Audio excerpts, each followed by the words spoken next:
forcefully take away that property, you're actually robbing me violently. In the process, you're committing other crimes, murder, manslaughter, arson, destruction of property.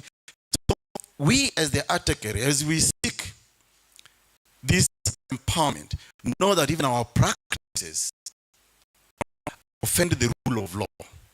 And I think that's what we mean. Secondly, of Africa. Over more than a decade abroad, he combined research, teaching, and community service while developing expertise in health systems, indigenous knowledge, and conflict resolution. Guided by a strong commitment to give back to his community, Dr. Lopoyek returned to Kenya in 2022, accepted the call to serve as Deputy Governor of Turkana County. He has described his mission as taking Makerere back to the people, meaning the transition of education and research into practical solutions for communities. Today, Dr. Lopoyek is recognized for bringing together academic rigor and grassroots leadership to advance health, peace, and socio-economic transformation in Turkana. Please join me, ladies and gentlemen, in welcoming Dr. John Eruz Lopoyek, Deputy Governor of Turkana County.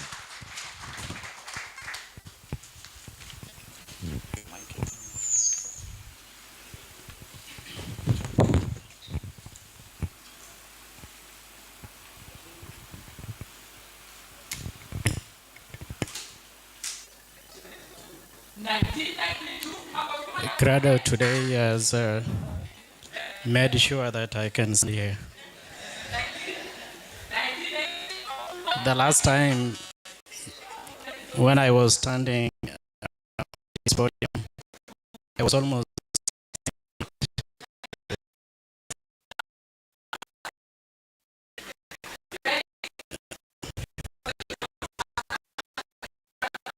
distinguished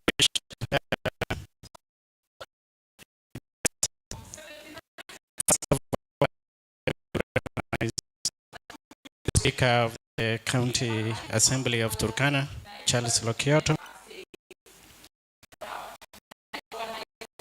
Professor Lumumba, as everyone has Dr. Kura waiting to hear from you. Justice Otieno, Speaker Emeritus, who also has been a leader of Turkana as well as our mentor. National government and county government representatives, MCA from Nachola, you are welcome. Our development partners, valued elders, and all the people of Turkana who are here. Ijokaza, Mata Nabo, Jogonoi. First and foremost, allow me to recognize the efforts of 43 and everyone who has been part and parcel of the transformation and change in Turkana in terms of access to justice. I also want to thank the conveners of this summit because today is International Democracy Day. So the two themes are tied together. Before I proceed, let me share a story.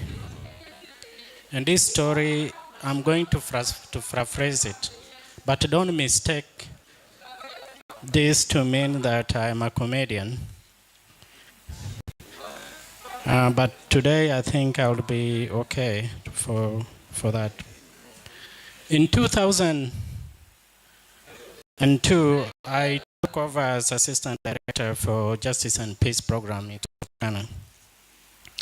And there was a young man who had several times been arrested by elders in Nakale. And I think after several attempts, the elders decided that they can bring this guy to Lodwar. And their specific intention was to come and tell the magistrate that we need you to convict this fellow. I remember they came through the Justice and Peace program, and I was there facilitating this. During that time, we had worked hard to make sure that we had a professional magistrate in Lodwar. But before that, things were a little bit tough. As I sat in the court, the elders who brought whoever they had brought from Nakale were asked to record some statements. And they were also told that the person they had brought from Nakale was so one of the was attempting to say so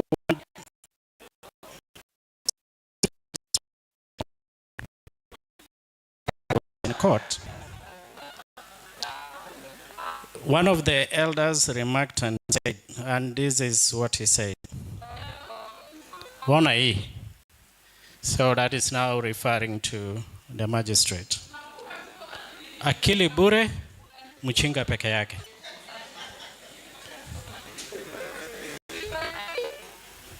Hata hapana roka chini mara moja. Yeye ni secondary Nazar. So we were all kind of confused what that meant.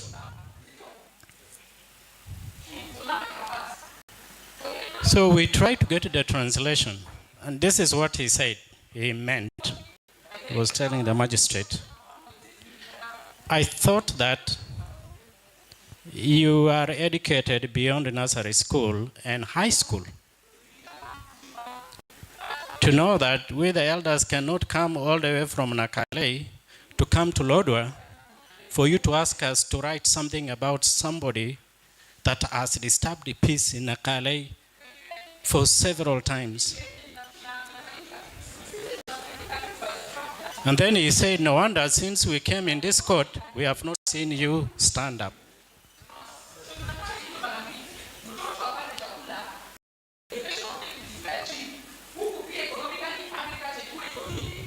So you can think about how that translation. Ongondo, we tried to explain to him what the elder mentioned. And probably in some places that would have been disrespect to the court.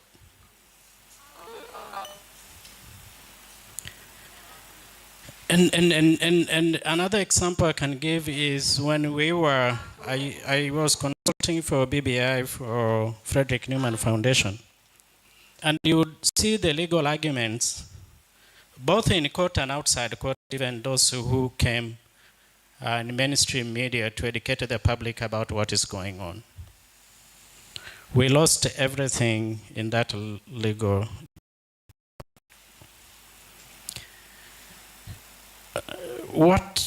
After reflecting on this, Ongondo and I, and through the structures of both the national government, the police, the judiciary, human rights activists, provincial administration, embarked on the discussion on how do we then help our communities to understand what the criminal justice process looks like.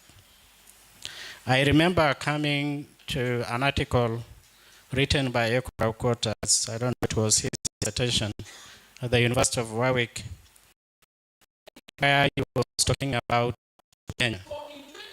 That's the northern Kenya and the south Kenya. And that is really the reason which we are here. We did try to have discussions on small claims courts. And in these small claims courts, we are using the principles of law and justice to fill in the gap resolution. And so we formed social justice, human rights, and customary practice to bridge these gaps and to ensure that we have an elaborate council of elders that is geared towards understanding and contextualizing these things so that we can be able to move forward. Small things process that we was more focused in creating certain level of consciousness within and also within our institutions so that we can expand the relationship between the community and government and to understand how democratic process or how governance works. And that political consciousness, these ideas, this conversation is in a small book which I have published. It is called Building Nonviolent Social Justice Movement Through Innovation in Community Justice System. It is not a highly intellectual, but it documents these experiences. It is available in many outlets. These are some of the innovations that we have come. The second thing we were able to build on through access to justice in Turkana was to develop a mechanism for alternative justice. And I am happy that PLO Lumumba and all the pioneer human rights and legal experts, Chief Justice William Mutunga, witnessed the functions of one of those court systems in Kataboy. And I am happy to report that one of the individuals that discussions until today, leading to the reforms in the judiciary in recognizing grassroots legal system, grassroots justice access. So why are we here and why am I here? I am here just to say that the conversations about how we access justice requires all of us to understand the unique circumstances in which we are.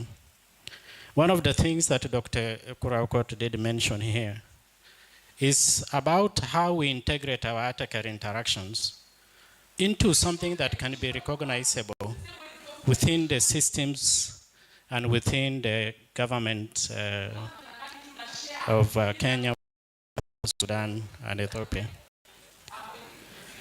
Why this is important? It's because last year we were grappling with the question on how do we deal with an executive order issued by another country that directly affects close to about more than 20,000 individuals. And we are still grappling with that question until today. Whereas we as the Turkana County government and also Kenya continue to push for a memorandum of understanding and a resource sharing agreement between Kenya and Uganda in terms of how you secure and protect individuals, Kenyan individuals in Uganda and some of these countries due to climate-induced mobility and access to other resources that support their livelihoods. We also need to critically think through in terms of how do we look at what provisions within these constitutions of these countries and what is there that will enable us to create an infrastructure that allows community justice systems that are recognized by these communities, by these countries, so that we can build a social justice framework. It's not just only intended in peace promotion, but also incorporates the aspects of justice. Because without justice, whether you talk about return of livestock stolen, whether you talk about resource sharing, whether strategy. This is really very critical in how we build the infrastructure necessary for even these communities to recognize the existence of these borders. The other thing which I wanted to mention, which I am sure is going to be discussed tomorrow, is on the Sherika plan. I want to mention three things. Sherika plan is a national government multi-annual framework that shifts the management of the refugees from camps to socio-economic hubs, that gives the refugees a chance under the Refugee Act 2021, and also other provisions that guide host the refugees. Kenya has a special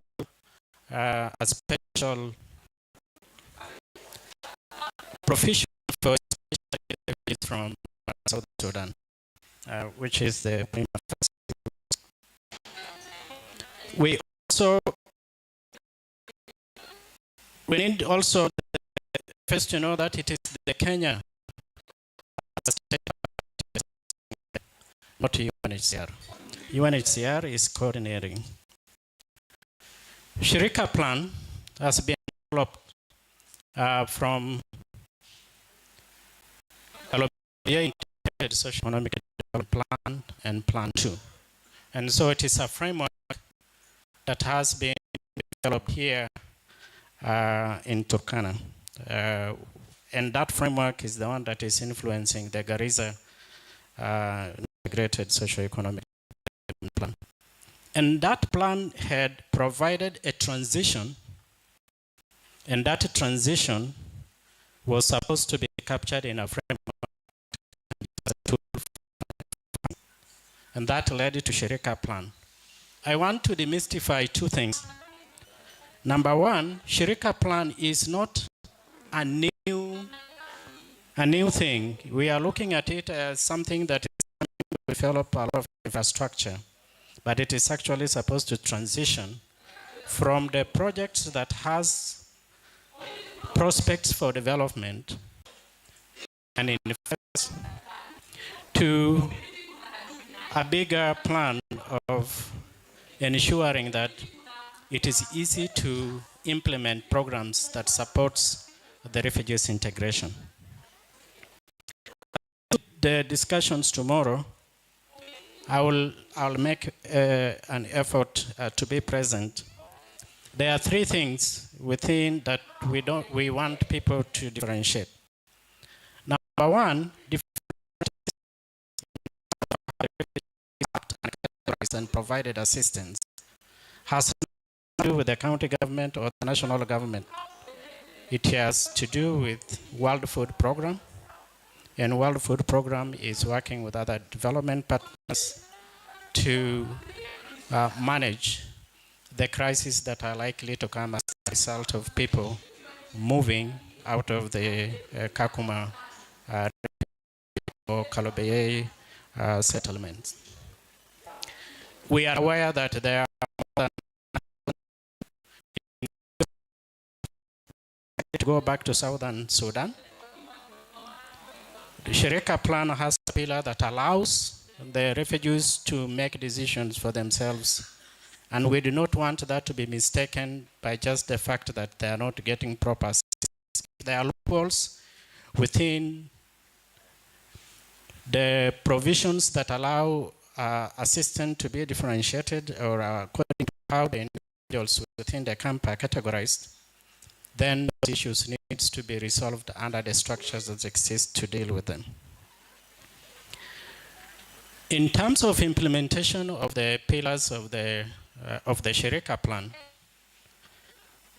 the county government is emphasizing on all stakeholders to sit down and to tease out what specific actions or what specific provisions within the Sherika plan that can be implementable, that can actually be costed, and what agency can lead to be and has the capacity to resource mobilize for the plan so that those things are implemented. Our vision as the Turkana County government is to develop the infrastructure under Shirika plan that provides a long-lasting solution. For example, we want to move from software in water systems to long-term sustainable water systems. Those are the provisions we are looking at. We are looking at the nexus of development projects that are able to attract private sector investments. For example, we are also pushing for the socio-economic and integration pillar to be led by an agency like International Finance Corporation because they have the ability to be able to mobilize for resources to implement that. Last but not least, what I wanted also to mention, we have not had a national conversation on what integration really means. As much as we are aware that there are both services that are devolved under the county and the national government, we can work on a framework through intergovernmental relations on how those services can be provided. But the wider discussion and the things which are being provided in terms of, are we going to have a national policy in terms of what integration look like? How does the Constitution of Kenya 2010 align with Refugee Act 2021 and also aligns with the plan that is supposed to guide the implementation of these provisions? We are aware that as a country, we need a lead on all this, but I think we need to have a national conversation on this effort. Lastly, Directorate or Department of Refugee Services will be visiting the Turkana County with the aim of unpacking Shirika plan so that we have much more meaningful engagements and informed decision on what this framework looks like. As I conclude, I would like to say that from what Director of LES said and his experiences and my experiences, we must be courageous enough to revisit our legal frameworks and close unforeseen loopholes. True reform must be led by those closest to our communities, the grassroots legal practitioners and paralegals, and I hope that this will continue as one of the action plans that come out of this discussion. As Deputy Governor and a steward of Turkana, I want to reaffirm my unwavering commitment to supporting any efforts that is advancing grassroots legal empowerment. I believe in citizen formation, and I believe in organizing citizens for proper accountability and proper participation. We are working with the Turkana County Assembly, and I think when the speaker gets the chance to make remarks, that we are working day and night to ensure social protections, access to justice, child protection, and all aspects that touch on aspects of justice are implemented through organized frameworks from both national and county governments up to the village level. My call to action is clear. It calls for how we get interconnected, and I appeal to our partners to continue to support, to collaborate, and to support the effort of the county government, national government, the judiciary, and all the legal systems that we have, so that we can champion to protect the vulnerable groups, women, children, youth, elders, so that we can close in the gap between written law and lived justice. Let's move forward together from the ground up ensuring that truly no one stands below the law. Thank you all, and may God bless you, and I wish you fruitful discussions between today and tomorrow. Makofi tafadhali kwa naibu gavana. Thank you so much. Thank you so much. That is the deputy governor. And of course, at this point in time, we wish to welcome the speaker to make his remarks, inviting the speaker of the county assembly. Karibu.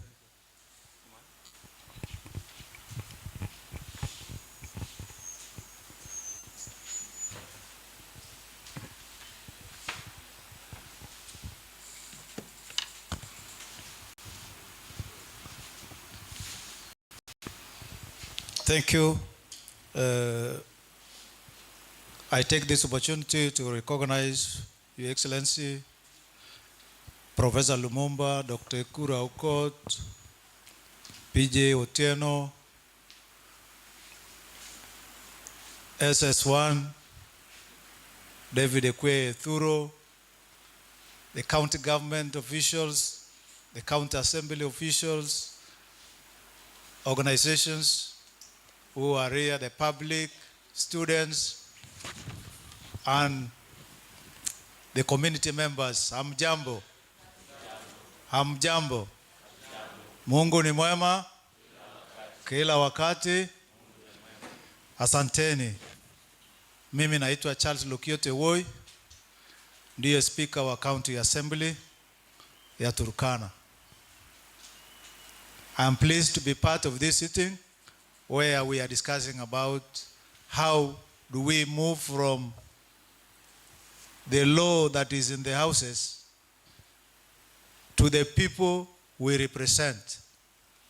Secondly, I want to say I'm very delighted for the Article 43 for choosing to have this summit in Turkana.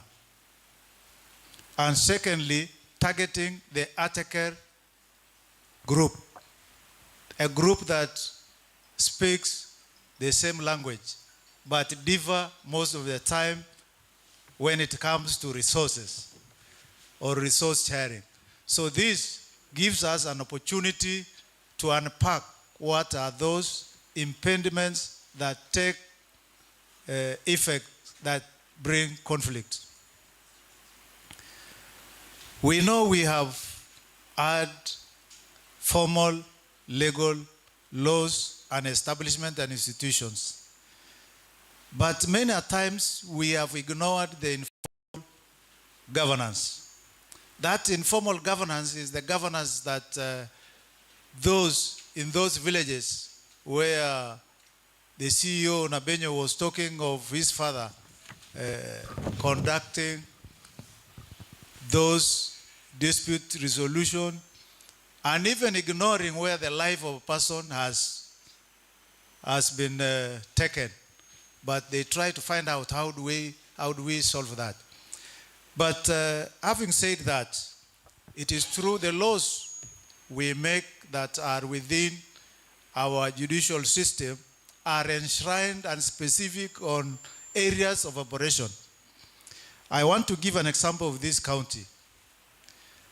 If you look at the institutions of law, that is the courts. How many courts since 1963? How many courts do we have in Turkana? You can count. So that limits the access of justice to the people of this county.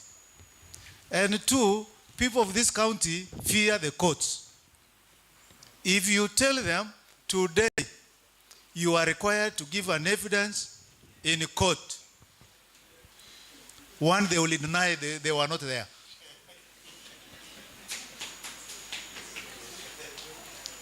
They will deny, and the person whose rights have been infringed will not get justice because there will be nobody to give evidence. But in that informal court of that muse, that chief, that elder, they will be free to go. But here, they fear the court, they fear the police. So that is how justice is denied to our people. So in this one, it is a responsibility of all of us. As a county assembly, yes, the Article 43 on economic and social rights is truly an article for the attacker, because we have inaccessibility to water, to education, to medical care, to peace and resources. So this is rightfully ours. So as an assembly, yes, we are policymakers.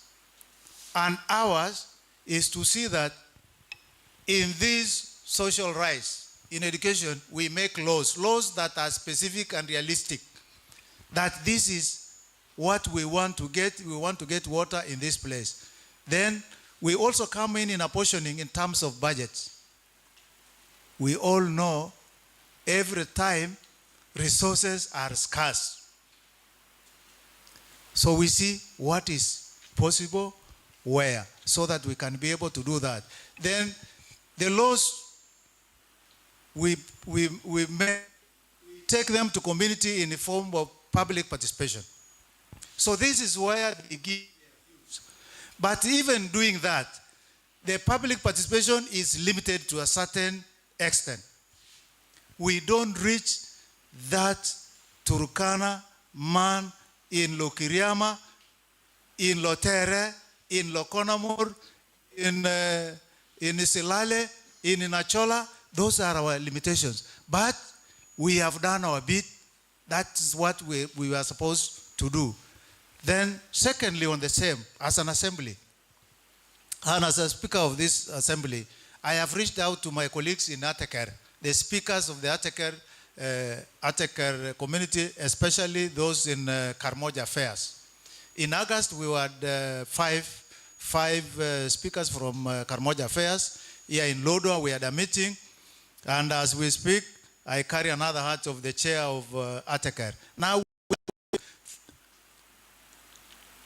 to see how do we reach Southern Sudan, how do we reach West Pokot, how do we reach Samburu, how do we reach Southern Ethiopia, so that we can influence what laws are cross-cutting, that we can influence our assemblies and our governments so that we pass that law, such that if our member is arrested in the government waters in Lake Turkana, instead of bringing to Turkana, they are taken to Marsabit.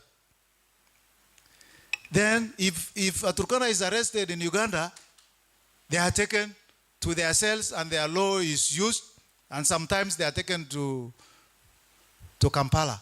So what laws are common that we can be able to influence? One, our members of county assemblies, then two, the public around there, so that the law, as it's practiced in Kenya, is also practiced in those corridors. And that is bringing legal minds and the people that are supposed to be there, so that they can be able to give us those views and see how do we circumvent the existing circumstances that are impeding the practice to help our people to move.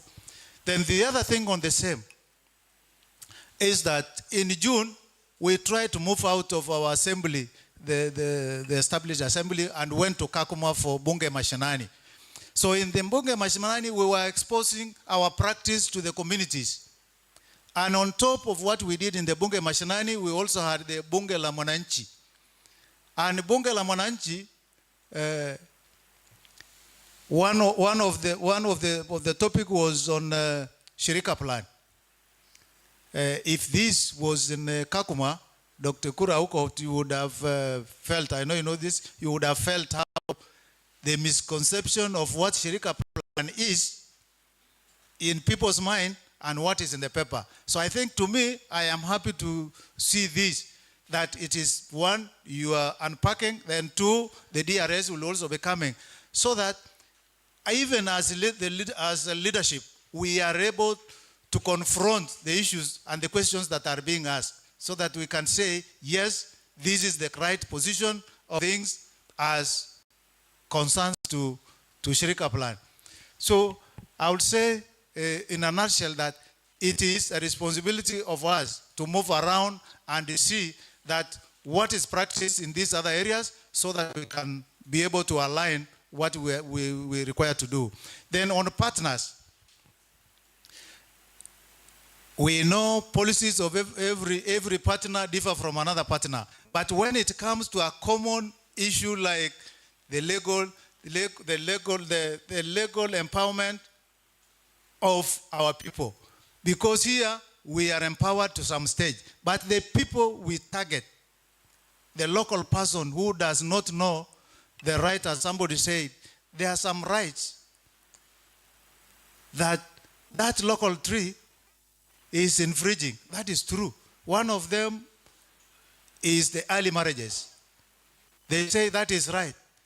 But to us, in law, that is not right. So to them, this is right. So how would we reach them and tell them, hii kuoa watoto wakiwa wadogo ni mbaya? But they will tell you, this is my child. How do we remove that being saying, this is my child, for doing what is wrong to them, to the children, and say, this one is